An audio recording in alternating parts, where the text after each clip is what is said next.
Byron, what disappointed you in that last few minutes there? What did you see out there? Just couldn't get a stop. We got a stop. They got offensive rebound.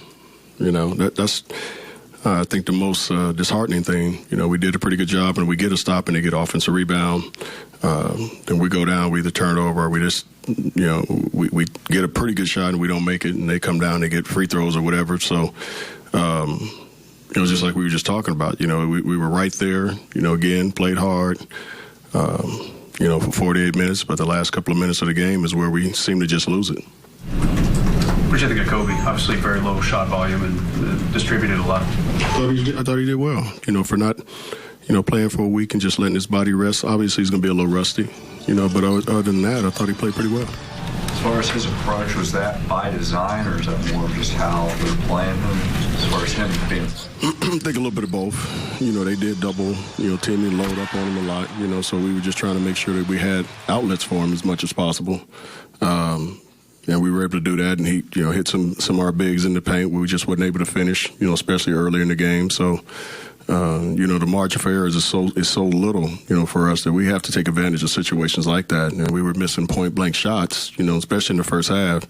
Then they got on a little bit of a roll. So second half, basically, after that point, it's kind of, give and take.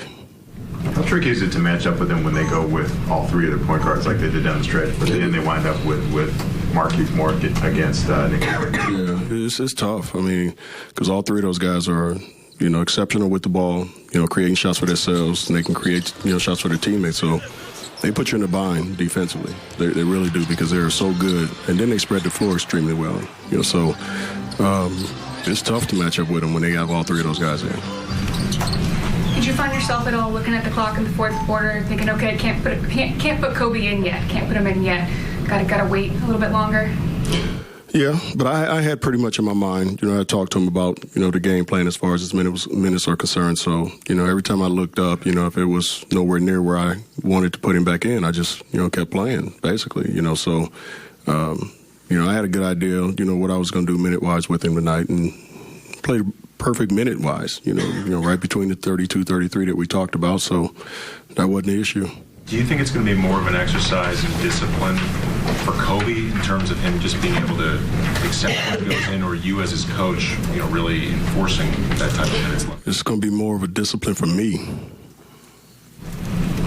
because there are going to be times where I want to put him in early, because I know how valuable he is to our team, but, I got to fight that temptation to do that. Was that something you've been wrestling with throughout the course of the season leading up to where we are now, like, acknowledging, that temptation, fighting it, and seeing what was going on with them? No, because at that particular point, I had pretty much a certain amount of minutes in mind anyway, so we're just trying to scale that down now. So, I'm going to try to keep that in mind as much as possible. Like I said, I got to fight the temptation of putting him back in there. All right. Thanks, guys. Well, we have much more to come on Access Sportsnet Lakers. Coming up, we'll hear from Kobe next as the Lakers drop their third straight game, 116 to 107.